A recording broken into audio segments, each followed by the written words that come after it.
கலைஞர் தொலைக்காட்சி நேயர்களுக்கு வணக்கம் and welcome to சினிமா செய்திகள். இந்த வாரமும் சினிமா செய்திகள் நிகழ்ச்சியில தமிழ் சினிமால கடந்த சில தினங்கள்ல நடந்த படப்பூஜைகள், பத்திரிகையாளர் சந்திப்பு, இசை வெளியீட்டு விழா, ஷூட்டிங் ஸ்பாட் எல்லாத்தையுமே காட்சிகளா பார்த்து ரசிக்கலாம்.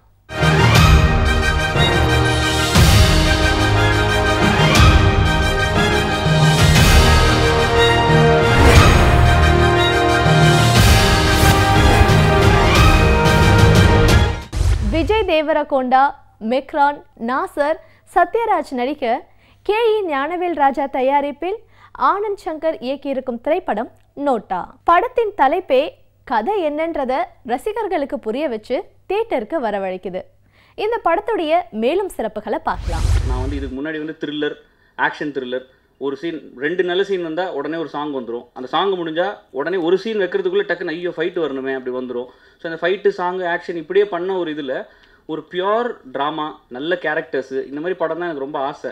என்னோடய சாட்டிஸ்ஃபேக்ஷனுக்கு ஒரு நிறைய கேரக்டர்ஸ் இருக்கணும் அப்படின்றப்போ ப்ரொடியூசரை நான் தேங்க் பண்ணணும். பிகாஸ் அன்றைக்கி ஒரு புது ஹீரோ இங்கே இன்ட்ரடியூஸ் பண்ணுறது மட்டும் இல்லாமல் எனக்கு ஒரு சத்யராஜ் சார், நாசர் சார், இதுமாதிரி பாஸ்கர் சார், கருணாகரன் எல்லாமே பயங்கர பேக். நீ என்ன கேட்டாலும் நம்ம பண்ணுவோங்க, இது பெருசாக தமிழில் அக்செப்ட் பண்ணணும் அப்படின்ற ஒரு சப்போர்ட் கொடுத்ததுக்கு ரொம்ப thank you. Today I stand in front of you with a job done, with a job well done, with a job done to almost perfection. Some mad performances like Nazar sir, Satyaraj sir, Bhaskar sir have absolutely killed it. It's an honor to be working with these gentlemen and to witness such performances. Director ஆனந்துக்கும் producer Gnanavel சாருக்கும் நன்றி சொல்லிக்கிறேன், ஒரு தரமான படம் கொடுத்ததுக்கு.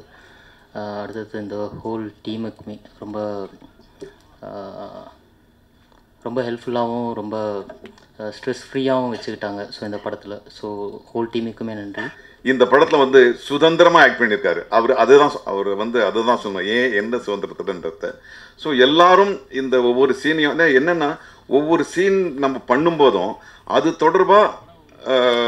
தொடர்பாக அதுக்கு இணையாக இப்போ நடக்கிற பொலிட்டிக்கல் சிஸ்டம்லாம் ஒரு டிஸ்கஷன் வரும். எனக்கும் பாஸ்கருக்குமா இருக்கட்டும், இல்லை நான் வேறு யார் கூட ஆக்ட் பண்ணாலும் அந்தந்த சீன் இப்போ நடக்கிற அந்த நிகழ்கால அரசியல் உள்வாங்கி பிணைக்கப்பட்டிருக்கு. மிக அற்புதமான படமாக இருக்கும். இது பொலிட்டிக்கல் ஃபிலிம் தான். நிறையா வந்திருக்கு. அமைதிப்படை ஒரு ஸ்டைலில் வந்திருக்குது. அப்புறம் கோன்னு ஒரு படம் கேவி ஆனந்த் சார் படம், அது வேறு பேட்டர்னில் வந்தது. இது ஒரு புது விஷயத்தை சொல்லியிருக்காரு. என்ன, நாசர் சார் சொன்ன மாதிரி எல்லாமே நீங்கள் என்னடா சினிமாவில் சொன்னது பூரா இப்போ நாட்டில் நடந்துக்கிட்டு இருக்க அப்படிங்கிற மாதிரியே ஒரு விஷயம் சொல்லியிருக்காரு. டைரக்டர் பொறுத்த வரைக்கும் இந்த ஆக்டிங் விஷயத்தில் எல்லாத்துலேயும் ரொம்ப அவருக்கு ஒவ்வொரு விஷயத்துலையும் ஒரு ஆர்ட் டிபார்ட்மெண்ட்லேருந்து, ஒரு லைட்டிங்லேருந்து, ரீரெக்கார்டிங், நம்ம மியூசிக் டைரக்டர் சொன்னார், எடிட்டிங் சைட்லேருந்து கிளியராக இதுதான் வேணும் அப்படிங்கிறத தெளிவாக தெரிஞ்சு வச்சுக்கிற ஒரு டைரக்டர். அந்த மாதிரி டைரக்டர்கிட்ட ஒர்க் பண்ணையில் எனக்கு ரொம்ப சௌரியமாக இருக்கும். ஒரு நடிகருக்கு ரொம்ப நிம்மதியாக இருக்கும். மூவி ரொம்ப ப்ராமிசிங்கான ஒரு ஸ்கிரிப்ட். அது இல்லாமல் நவடேஸ் இந்த ஜென்ரேஷன் இந்த மாதிரி ஸ்கிரிப்ட்ஸ்க்காக நிறைய பேர் வெயிட் பண்ணுறாங்க.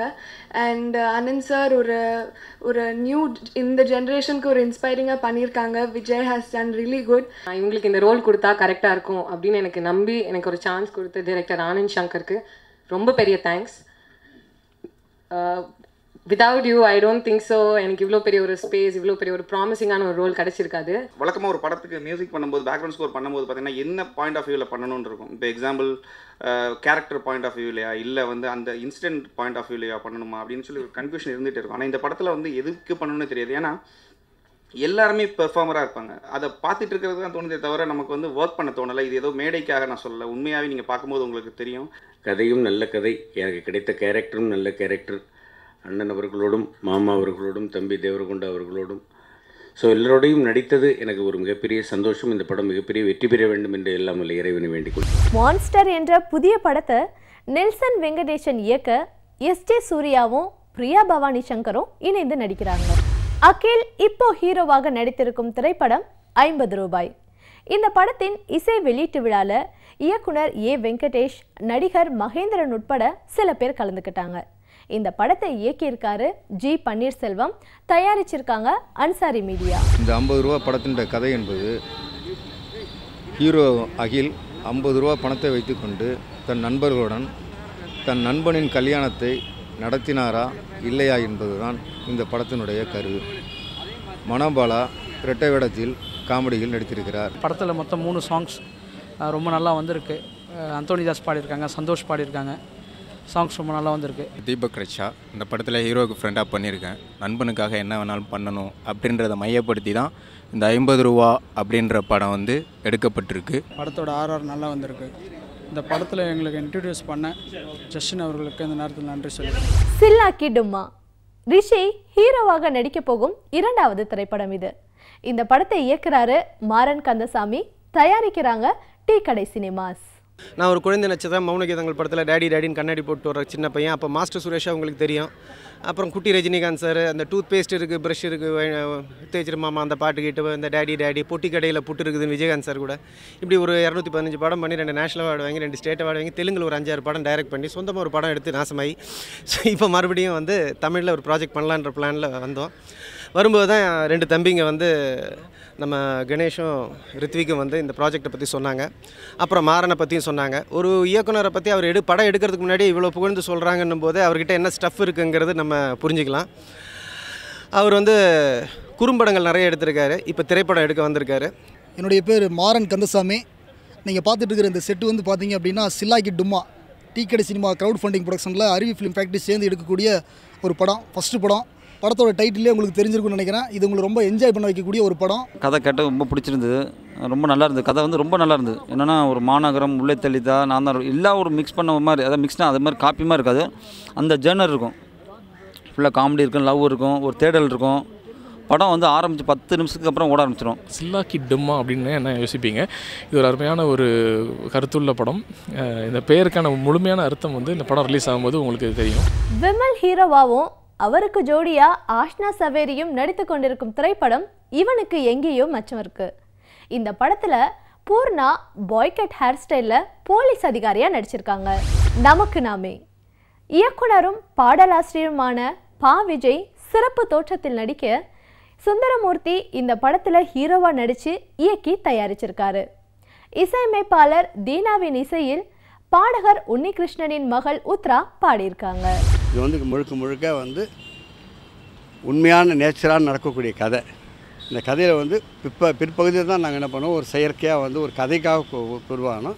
இதில் வந்து வியாபார ரீதிக்காக அந்த அனாதை இல்லங்களில் இருந்த மக்களையும் அங்கே ஏற்பட்ட சிக்கல்களையும் அங்கே ஏற்பட்ட பிரச்சனைகளையும் அதையே ஒரு கதையினுடைய மையமாக வச்சு கருவாக வச்சு ஒரு படம் எடுத்து நமக்கு நாம் என்கிற தலைப்பில் அந்த படத்தை முடித்து சந்தோஷமாகவும் மகிழ்ச்சியாக இருக்கிறது. என் நேம் வந்து சுபாஷினி. நான் வந்து இந்த படத்தில் வந்து கோ ப்ரொடியூசராக பண்ணியிருக்கேன். இந்த படத்தில் பார்த்திங்கன்னா அனாதை இல்ல சப்ஜெக்ட் தான் ஃபுல்லாக. இந்த இல்லத்தை வந்து நானும் ஹீரோனையும் நடத்துகிற மாதிரி. இது உண்மையிலே பார்த்திங்கன்னா எங்கள் சாரோட கனவு. நாங்கள் தான் இந்த இல்லத்தை நடத்தணுன்ட்டு. கண்டிப்பாக நாங்கள் 5 பேர் 6 பேர் இருக்கோம். கண்டிப்பாக இதை பண்ணுவோம். இந்த நமக்கு நாம் படத்தில் வந்து நான் ஹீரோயினாக பண்ணியிருக்கேன். இந்த படத்தை பற்றி சொல்லணுன்னா இது வந்து ஒரு real story. Full and full வந்து ரியலாக நடந்த சம்பவத்தை எடுத்திருக்காங்க.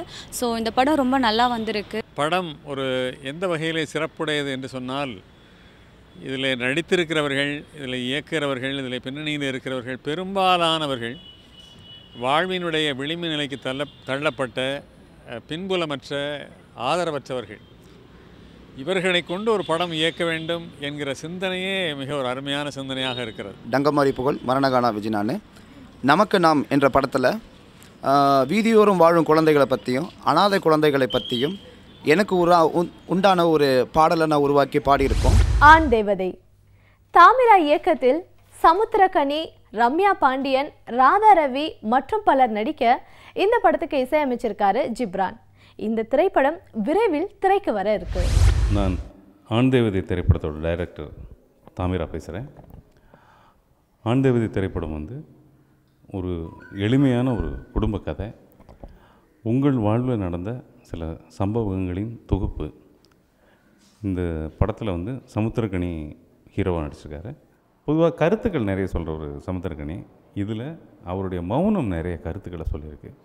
இளங்கோவா ஒரு அற்புதமான ஒரு வாழ்க்கையை வந்து அவர் வந்து வாழ்ந்து காட்டியிருக்கிறாரு. நான் சுஜா வருணி. இந்த படம் நிச்சயமாக சமுதாயத்துக்கு ஒரு முக்கியமான ஒரு மெசேஜ் சொல்லக்கூடிய ஒரு படமாக நிச்சயமாக இருக்கும்.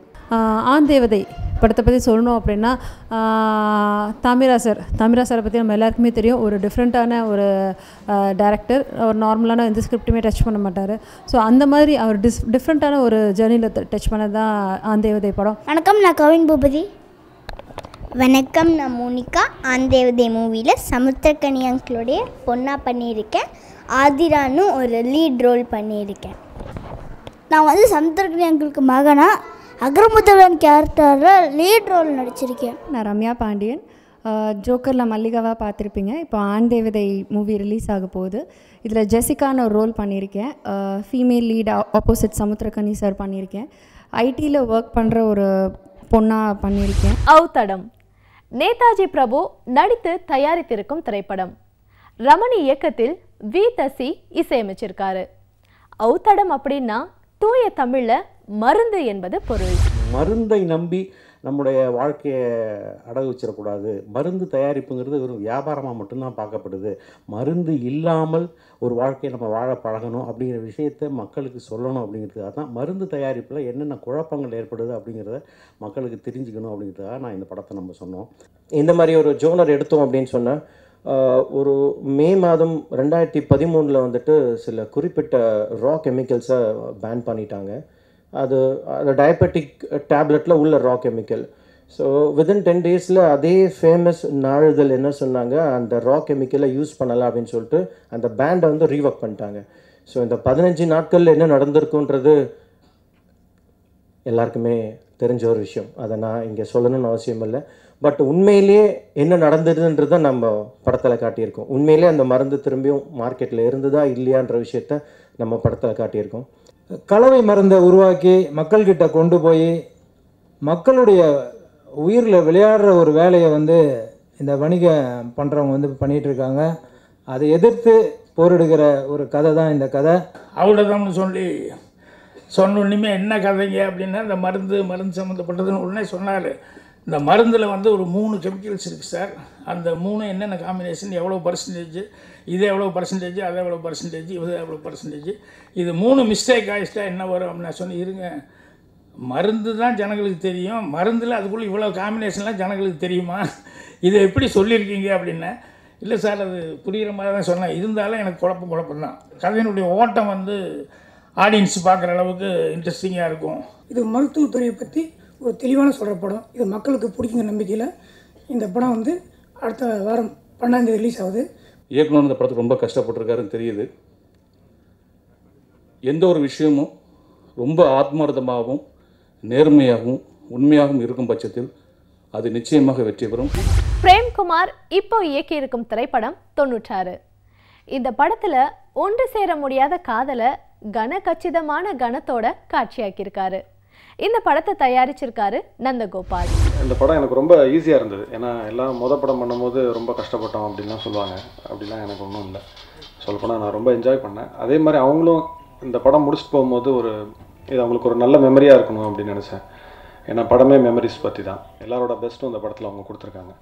நடிகைகள் இல்லை வந்து டெக்னீஷியன்ஸ் அப்படின்னு இல்லாமல் எல்லாருக்குமே அவங்களுக்குள்ள அந்த ஏதோ ஒரு, ஏன்னா சினிமாவில் கண்டிப்பாக நல்ல சம்பளம் கிடைக்குது, நாங்கள் நல்லா வேலை பார்க்குறோம், நல்ல சம்பளம் கிடைக்கும், நல்லாயிருக்கும். பட் எல்லாருமே நல்ல சம்பளம் வாங்குறதில்ல. பட் அதையும் தாண்டி நல்ல வேலைன்னு இருக்கும்போதில் ஒரு மன நிறைவு ஏற்படுது பாருங்கள். அது சில மூமெண்ட்ஸ் தான் கிடைக்கும். அது இந்த படத்தில் எங்களுக்கு கிடைச்சிது. அதை அனுபவித்து தான் செஞ்சோம் அது. ஸோ அதோட டிரான்ஸ்ஃபர்மேஷன் வந்து ஸ்க்ரீனில் தெரியுது நான் நம்புகிறேன். இந்த மாதிரி ஒரு அழகான லவ் ஸ்டோரி ஒரு ஹீரோயின்காக எழுதியிருக்காரு. And that's very very rare. Of course நல்ல படம் பண்ணுறோம் எல்லாரும். பட் டு ரைட் சம்திங் இந்த மாதிரி ஒரு கேரக்டர் ரொம்ப கஷ்டம். I don't think I've ever played a Jaanu in my life before. ராமும் ஜானும் கிரியேட் பண்ணுறதுக்கு நிறைய சண்டை போட்டிருக்கேன் நான் பிரேமோட. we've had a lot of difference of opinion about எது யூஸ் பண்ணோம் எது யூஸ் பண்ணக்கூடாது. and I must thank both Vijay Sethupathi and Trisha because they were very good sports. It's one of the best films I have ever watched recent times. இந்த மாதிரி ஒரு love, very intense லவ்வாக இருக்குது. ஒரு notebook, English notebook அந்த லெவலில் ஐ consider this film. இந்த படத்தில் கேமராமேனாக இருக்கட்டும், நம்ம எடிட்டராக இருக்கட்டும், இல்லை காஸ்டியூம் டிசைனராக இருக்கட்டும், எல்லாரும் சூப்பர்வாக, ஐ மீன் ரொம்ப டேலண்டட் டீமாக இருக்கும் இந்த டீமை பொறுத்த வரைக்கும். ஸோ நீங்கள் படத்தை பார்த்தீங்கன்னா உங்களுக்கே அதெல்லாம் தெரிய வரும். இன்றைக்கு சினிமா செய்திகள் நிகழ்ச்சியில் வந்த எல்லா சுவாரஸ்யமான செய்திகளையும் பார்த்து ரசிச்சிருப்பீங்க. மீண்டும் இதே நிகழ்ச்சியில் சந்திக்கலாம். அதுவரை உங்களிடமிருந்து விடைபெறுபவர் சுமை.